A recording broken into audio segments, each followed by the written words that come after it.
papel da comunidade e apoio mútuo. Aqui a gente fala já com grupos de apoio.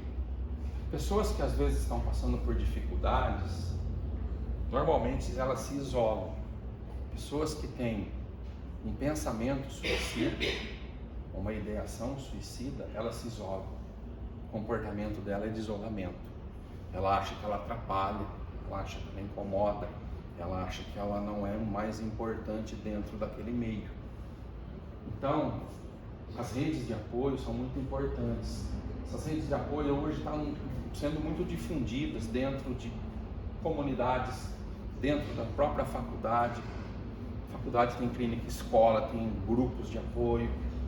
As igrejas, todas as igrejas, em todas as religiões, eles estão com um olhar muito voltado para isso. Montar grupos de apoio dentro da igreja, para poder acolher essas pessoas, para poder orientar, para poder dar um sentido. Diálogo aberto, incentivar conversas. A pessoa às vezes tem vergonha de falar sobre os seus sentimentos, sobre suas dores. E a gente deve incentivar que ela fale, que ela não acumule tudo, que ela não vá reprimindo tudo. É o caso do nosso amigo da história, o João. Ele está reprimindo tudo aquilo. Ele é uma pessoa que ele tem um convívio social, mas ele é muito retraído. Ele não consegue falar sobre si. Ele convive com um grupo, mas ele não fala sobre si. E empatia e compreensão. Na hora de ouvir esse outro, a gente tem que ter uma empatia. Não é mensurar a dor, porque não tem como mensurar a dor do outro. Às vezes a gente tem esse hábito de querer mensurar a dor do outro. A pessoa perdeu um animal de estimação e a gente fala assim, poxa, mas ele só perdeu o cachorrinho, o cara está sofrendo tanto por causa disso, mas você não sabe a importância que aquele animal tinha na vida dele. De repente aquele animal substituiu, como nós falamos na psicanálise, o luto é a perda de um objeto amado, né? E fica um vazio, e às vezes aquele animalzinho supriu esse vazio, e de repente quando ele perde esse animal, ele se encontra de novo no vazio. O que vai preencher esse vazio? E aí a gente volta um pouquinho na história do João. João entrou nesse vazio, novamente. Elizabeth desfez o casamento, todos os projetos, todos os sonhos perderam o sentido. E agora? O que fazer? Aí João começou a entrar numa tristeza profunda, a entrar numa depressão e a sentir vontade de deixar de viver. João começou a desistir da vida. E num dia, João decidiu que a vida dele não valia mais a pena. Ele estava decidido, hoje eu vou trabalhar e depois do expediente eu vou dar cabo da minha vida. Não tem mais sentido, não vale mais a pena. Mas na época, para contextualizar a história, a Bruna trabalhava junto com o João. Vou trazer um personagem novo aqui. E a Bruna convivia num ambiente como esse, e ela foi percebendo no decorrer dos dias essa apatia, essa anedonia de João, essa tristeza profunda. Ele não entrava mais nas rodas de bate-papo, ele não partilhava mais das coisas do dia a dia, ele só respondia aquilo que era perguntado. E a Bruna foi se preocupando com isso. Uma pessoa que tem empatia, uma pessoa espiritualizada. O que será que está acontecendo com o João? Ele está muito diferente. Ele não é a mesma pessoa. E no dia que João chegou na empresa, decidido que depois do expediente tudo ia se acabar, a Bruna foi até ele. A Bruna chegou nele e falou assim, João, vamos conversar um pouco? E eles foram ali, no refeitório, no canto, e ela disse, eu tenho percebido você muito triste, você muito apático. Você quer conversar? Você está precisando de ajuda? É o que ele precisava ouvir. Você precisa de ajuda. Naquele momento ele desabou. Ele chorou, ele falou de toda a sua angústia, ele falou de toda a sua dor, ele falou de todo o seu sofrimento e falou para a Bruna: eu estava decidido a terminar com a minha vida hoje.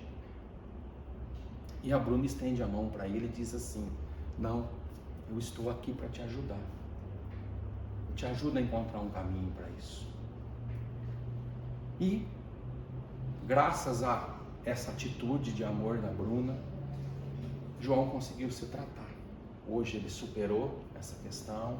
Ele precisou sim de ajuda médica, ele não precisou de internação, mas ele precisou passar pelo psiquiatra, ele precisou ser medicado, ele faz terapia, mas ele está vivo, ele está produtivo, ele está seguindo a sua vida.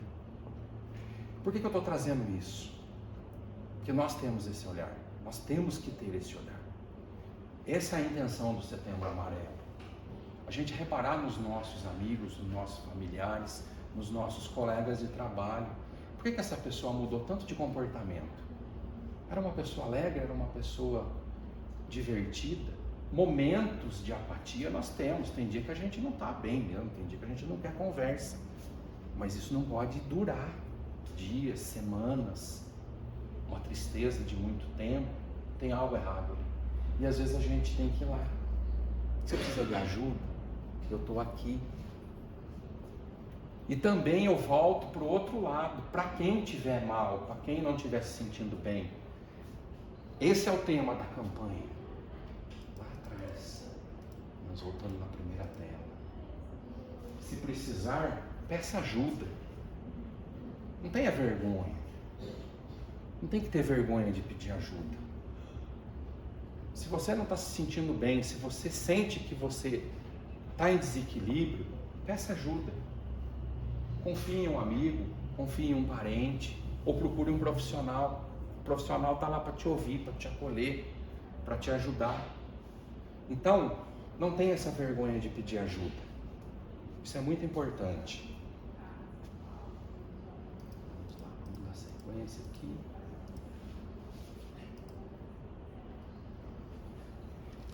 Juntos pela saúde mental. Como eu acabei de falar, conscientização. Esse é o maior trabalho do Setembro Amarelo. Conscientizar as pessoas sobre a prevenção ao suicídio. Conscientizar as pessoas sobre o pensar, o agir e o sentir. Deixa eu só anotar o slide.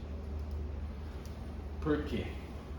Tudo que nós pensamos, se a gente não trabalhar esses pensamentos, eles viram sentimentos.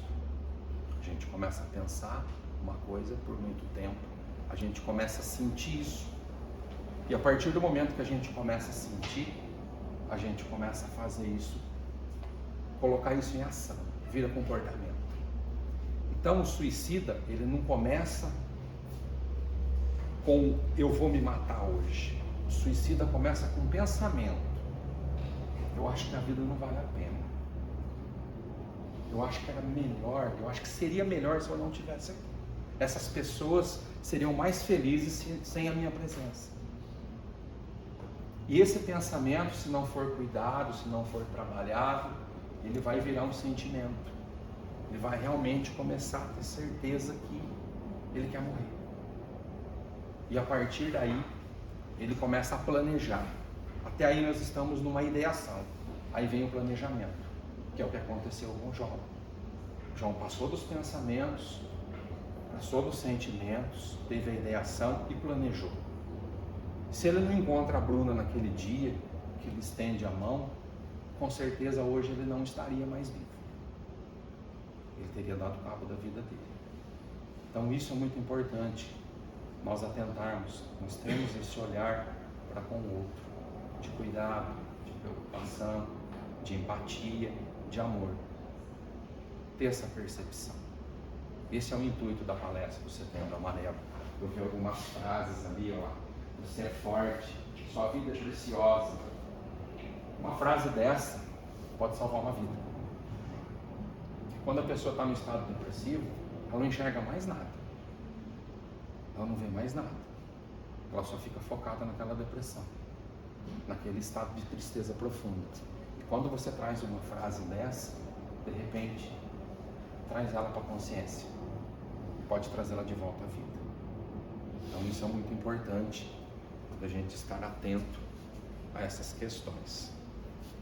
Eu dividi a palestra em duas partes, porque eu gostaria de falar um pouco agora de um outro tema que é bem atual, que são as telas. Eu coloquei colaboração do material do Dr. Nelson. O Dr. Nelson, ele é um médico psiquiatra do Instituto Bairral, próximo de nós, Itabira, e essa palestra foi tema do simpósio do Bairral desse ano de 2024. O vício nas telas, as dependências tecnológicas e os jogos digitais.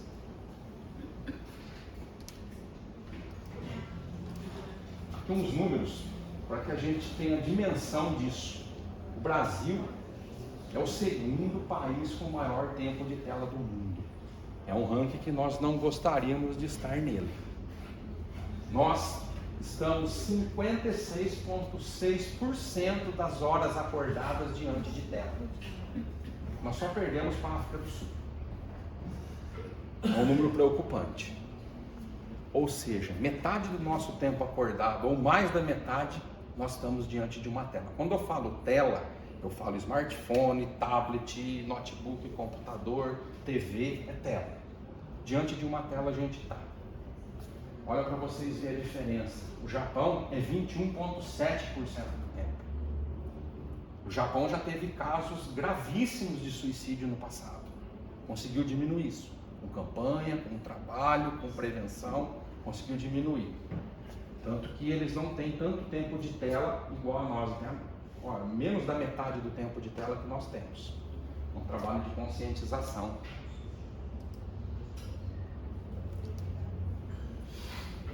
Na África do Sul, que é o campeão, o líder do ranking, 9,38 horas por dia de tela. O Brasil tem 9,32 horas por dia. A média mundial é 6,58.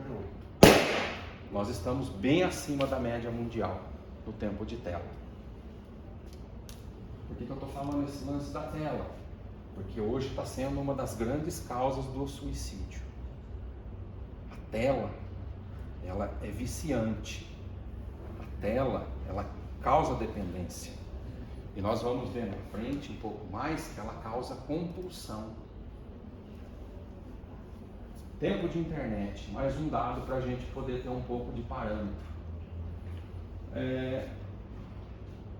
O Brasil está em quarto lugar em tempo de internet, 7,5 horas por dia de internet. Isso já foge um pouco da só a tela, é tempo conectado. Nós estamos em quarto lugar no mundo em conexão.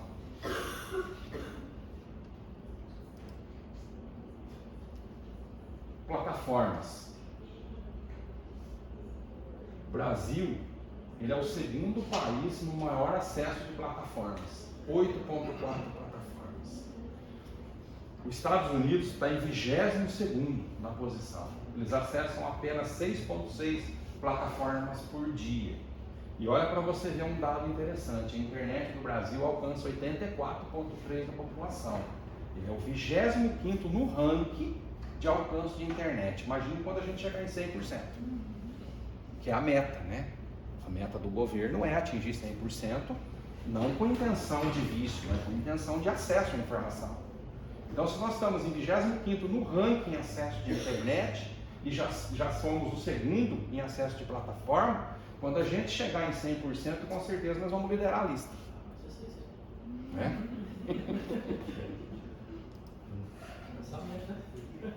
Aqui a gente fala dos gastos com plataforma.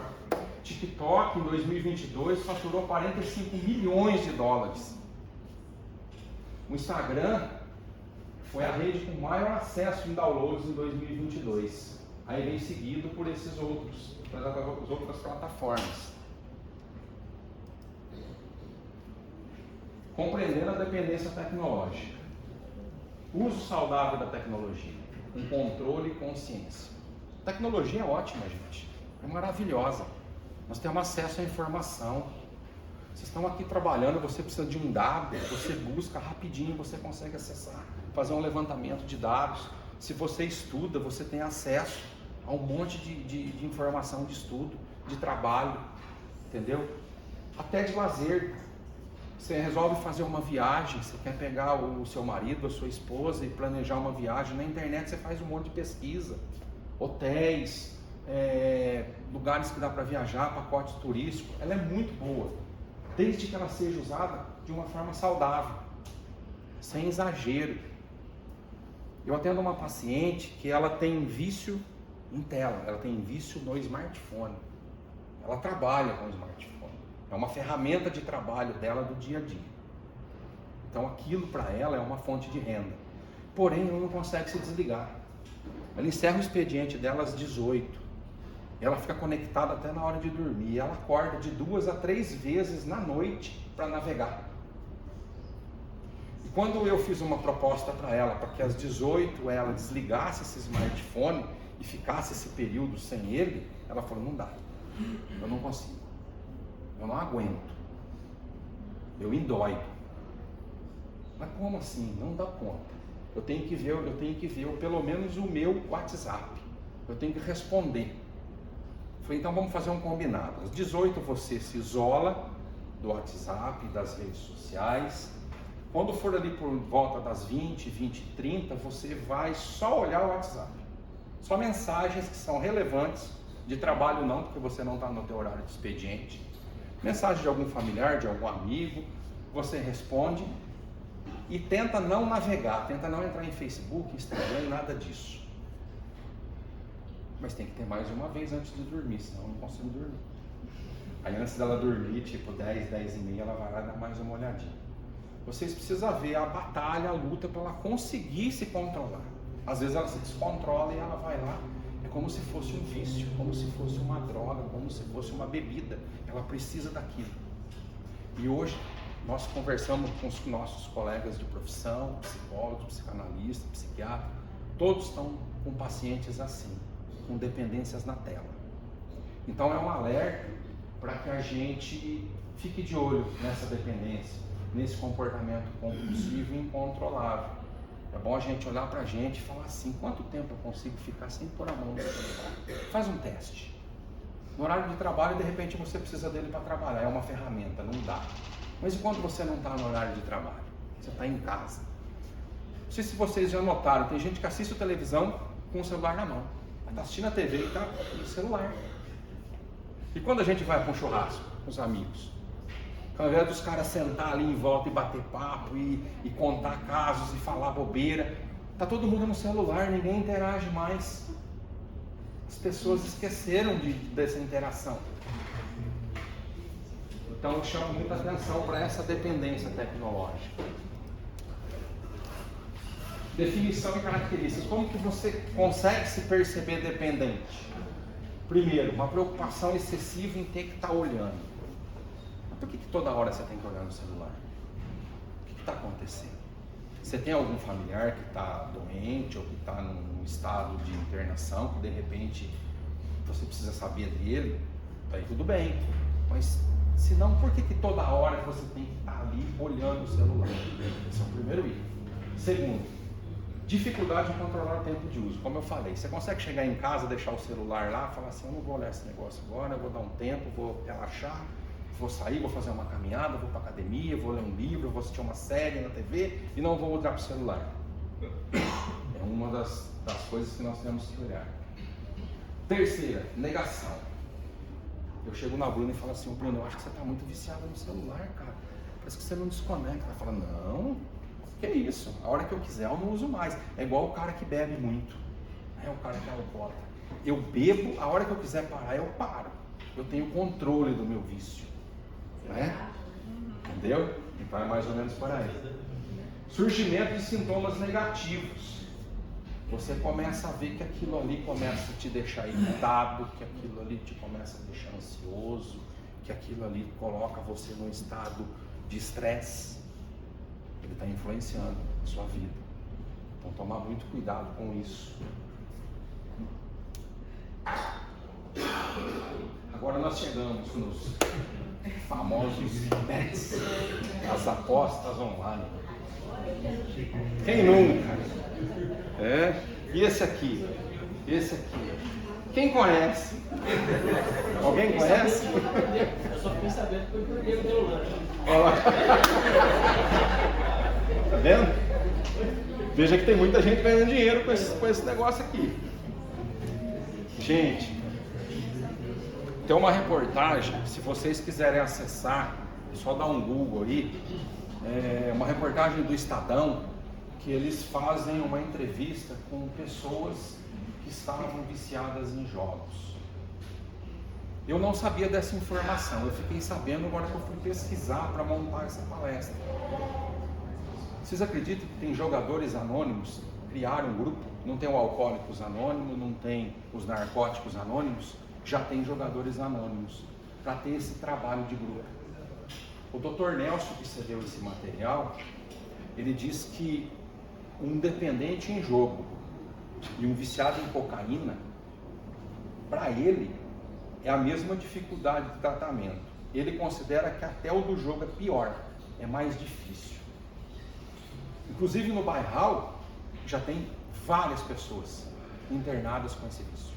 Várias. E ele falou que tem jovens, tem garotos ali de 14, de 15 anos internados por conta do vício dos jogos. Então é preocupante. Essa reportagem do Estadão, se vocês tiverem a curiosidade de acessar, vai estar lá. São entrevistas com pessoas que estão em tratamento por conta do vício, do transtorno do jogo. Hoje é considerado um transtorno, está no DSM-5, que é o nosso manual diagnóstico, né, da psiquiatria, da psicologia e da psicanálise. Está lá, transtorno do jogo. Nesses relatos, um cara ele conta que ele começou jogando R$10 na aposta. E vejam bem, aqui tem inteligência artificial. Aqui sabe quando você vai pela primeira vez. Você faz a inscrição, você é novo ali. Eles vão te instigar. Eles vão fazer com que você ganhe. Você vai ganhar alguma coisa, você vai ficar feliz com aquilo, vai causar um movimento que você vai voltar pro jogo. E esse cara relatando que ele foi jogando. Chegou um momento que ele ganhou R$8.000 numa aposta, dessas dos bets. 8 mil. E ele falou assim, por incrível que pareça, esses 8.000 sumiram. Eu fui jogando, fala dele no relato, eu não consegui comprar uma lâmpada para minha casa com esses 8.000. Eu perdi tudo. Ele disse que tinha um dia que ele estava com R$5.000 na conta dele, e no outro dia de manhã ele saiu para trabalhar, ele não tinha dinheiro para comprar um pãozinho com manteiga e um café. Ele ficou liso, ele ficou sem nada. Então são coisas que preocupam muito a gente, esse vício no jogo.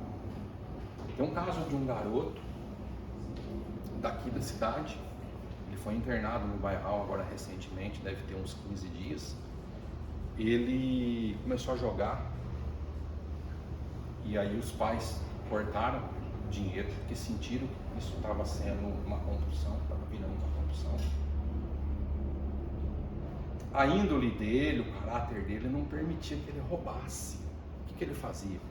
Ele se vestia com uma roupa de morador de rua e saía pedindo dinheiro. Ele saía para a rua depois do colégio pedindo dinheiro para conseguir dinheiro para jogar. Os pais ficaram atentos a isso, que ele começou a ter comportamentos agressivos, ele começou a mudar totalmente o comportamento. Não era mais aquele garoto normal. Foi para o psiquiatra, tentou um tratamento, o psiquiatra falou, não tem o que fazer, precisamos internar ele. Porque senão ele vai entrar num transtorno de conduta. Daqui a pouco ele não vai conseguir o dinheiro, a compulsão vai ser tão grande que mesmo o caráter dele não permitindo que ele roube, ele vai roubar. Ele vai partir para o roubo. Nós temos que evitar antes que isso aconteça. Senão é mais um agravante. Ele vai cometer um crime. Por enquanto ele não cometeu. Está internado. Está em tratamento. O Dr. Elias Ajub, acho que vocês devem conhecer. Ele é o coordenador da clínica da residência da psiquiatria. Tem pacientes lá que perderam mais de 1 milhão. E a família não sabe como pagar. O cara pegou dinheiro de agiota, entrou em cartão de crédito, fez financiamento no banco. A família, quando ela percebeu isso, levou para o médico e eles tá internado. Tem paciente com 700 mil de dívida. Além da compulsão, fica a dívida. Então é bom a gente sempre atentar a isso, esse tipo de compulsão. Isso muitas vezes leva ao suicídio. A pessoa não dá conta daquilo tudo. Esse aqui é outro também, né? Convidativo, o visual dele é chamativo e ele faz com que você ganhe. Se você andar lá com 10 reais, daqui a pouco você ganhou 30 e vai se animando. E vamos no seguinte. Olha, uns dados aqui interessantes. Os Estados Unidos fez uma pesquisa recente, que lá também tem o problema das apostas, tão grande quanto aqui ou até mais. Eles notaram que as pessoas que tinham o hábito de investir, que pegavam uma parte do seu ganho e colocava como se fosse aqui numa caderneta de poupança, num fundo imobiliário, num fundo de ações, eles estão deixando de investir. Então eles estão vendo uma crescente no número de apostas e uma decrescente no número de investimento.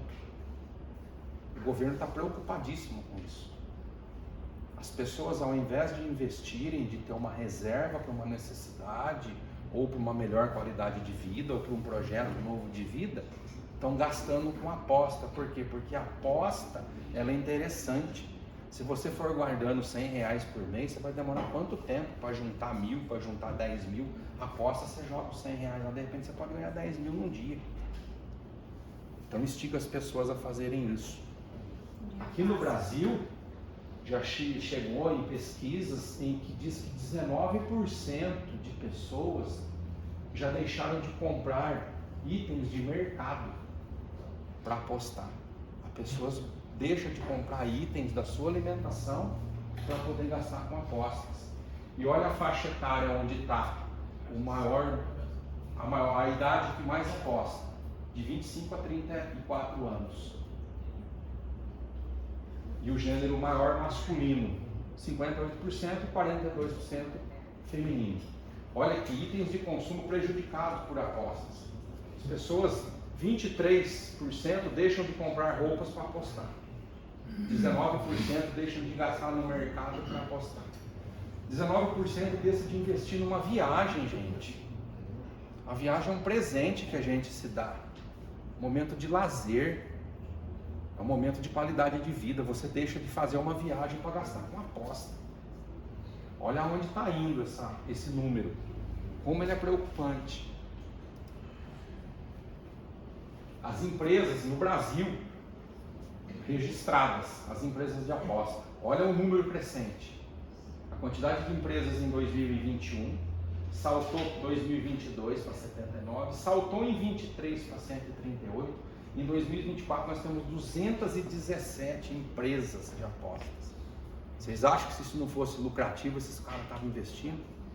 Fora aquelas que estão em aprovação. Sempre, fora essas que estão registradas. Fora as clandestinas, os cassinos clandestinos, que tem bastante. Fora essas. Então você veja, é lucrativo. E agora tem uma investigação muito grande de influenciadores, né? Tem gente influenciador da rede social ganhando muito dinheiro, incentivando as pessoas a apostarem. É o caso da nossa colega lá, né? Marcelo, fazendo uma reportagem. Mas tem 45 empresas dessa que bet esperando a aprovação. Olha para você ver. Marcelo, acho que na Forbes lá tem uma reportagem falando que assim, o dinheiro que eles ganham, o que eles distribuem como realmente ganho, é 0,27%. Então todo o restante, 100% do negócio deles, é de lucro para eles, para pagar os influencers. Então, assim, o que eles dão mesmo para os outros é menos de 0,5%. O número já está em bilhões. Em bilhões. Tem outro tipo de jogos, né? A pessoa não vai considerar os jogos, mas são esses bingos beneficentes que você tem lá, um bingo beneficente que ajuda os próprios. Sim. Você compra a cartela lá, 50 centavos, você ganha lá 2, 3 carros, que é o bingo. Cara, 50 centavos, uma cartela, você compra 2 carros, quem não vai comprar? Quem fala que parte da renda é para os próprios. Mas isso. a instrução fala lá como que é, não é 50%, nem 100%. É 25% daquilo que se vende, vai para o centavo de câncer, 75% fica para quem está administrando lá.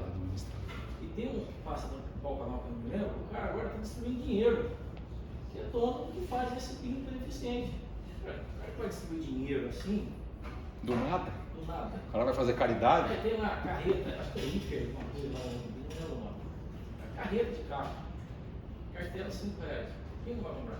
Todo mundo compra. Não é diretamente um jogo. Sim. Mas Mas é uma diretamente. forma. É uma forma. É uma forma da pessoa começar a entrar nas apostas. E vira uma compulsão, gente.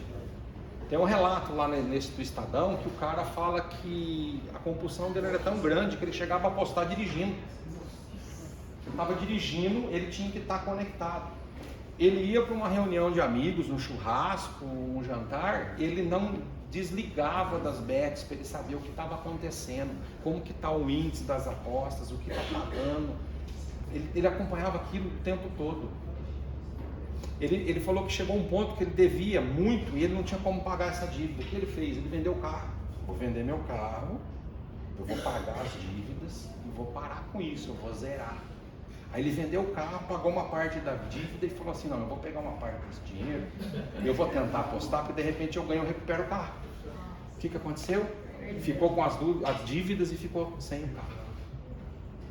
Está em tratamento também. Ontem era a notícia de um dos principais jornais de circulação, mais padrão lá, que a gente recebe no grupo, Uhum. era a notícia de que fizeram uma pesquisa e mais de 30% dessas pessoas que responderam não se matricularam nas faculdades por conta de dívidas com jogos de...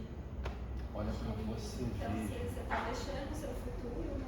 Está deixando de investir no seu futuro, de ter uma melhor qualidade de vida lá na frente para apostar. Por conta de aposta. Porque é uma promessa, né, cara? Estiga. É uma promessa de vida fácil. É verdade, é isso aí. Então é preocupante, a gente tem que estar atento, não só com as nossas ações diante dos jogos, mas de colegas. A gente percebe que o colega está apostando muito, dá um toque, sabe? Claro que a vida é dele, a decisão é dele, mas de repente a gente dá um toque pro cara, toma cuidado, isso é perigoso, isso é viciante, pode virar uma compulsão, e vira uma compulsão. Tanto que os psiquiatras do Bairral falam que o nível de tratamento é tão difícil quanto, ou até mais difícil, do que tratar uma pessoa dependente da cocaína. É uma compulsão muito forte. Meu pai era TLC. Joga Só todas dessa vez eu só troco. É sempre os mesmos números. Sempre os mesmos números. É, mesmo. Aí não pode parar, porque se parar e de repente sai sorteado, aí fica doido. Perdeu o liquidificador. A Agência Brasil, ela mostra que as apostas esportivas comprometem o orçamento familiar das famílias, das classes D e E. Essas famílias, elas deixam de gastar. Tem setor de serviço em grandes centros sentindo o impacto. A pessoa deixa de arrumar um eletrodoméstico, um bem dele, para lá investir em aposta. O cara fala assim, eu já vi esses depoimentos, ele fala, nesse do Estadão, ele fala assim, a minha esposa queria trocar o fogão, queria trocar a geladeira, e eu falava, não, eu tenho que convencer ela que não vale a pena trocar, porque se eu apostar e eu ganhar, eu compro o fogão e a geladeira nova, do melhor modelo, do mais moderno. E ele não investia em bens de consumo da casa dele, para a qualidade de vida dele, para o conforto dele, para jogar, para apostar. Gente, vou chegando ao fim da palestra, eu queria deixar uma reflexão para vocês de um colega, que ele é um psicólogo e ele é especialista em tratar de pessoas com ideação suicida. Ele diz que quando chega um paciente com ideação suicida até ele e esse paciente ainda está vivo, ele faz uma analogia, ele compara esse paciente com aquela plantinha que vocês conhecem, que chama suculenta. Às vezes você quebra todas aquelas folhinhas da suculenta, mas ela tem uma raiz ali que está na terra, que se você for lá e regar e nutrir essa raiz, essa suculenta volta a florescer. Então ele fala assim, esse paciente é uma suculenta que está sem as flores, mas a raiz ainda está viva. Então a minha missão é nutrir e regar essa raiz, dar um novo sentido de vida para que ela floresça. Então eu queria deixar essa reflexão, um olhar que nós temos que ter. Uma pessoa quando ela fala para nós ou comenta com nós que ela não quer mais viver, que a vida não tem mais sentido, pensa nisso. Mas se ele está aqui, a vida dele tem algum sentido. E de repente, com a atitude da Bruna de chegar e estender a mão, eu posso te ajudar, o que eu posso fazer por você, como eu posso te ajudar, pode salvar uma vida. Então que a gente tenha esse olhar e reflita sobre isso, né? Fica aqui meu muito obrigado a vocês por me acolherem aqui. Que Deus abençoe essa empresa, que Deus abençoe a todos vocês que aqui trabalham. Muito obrigado.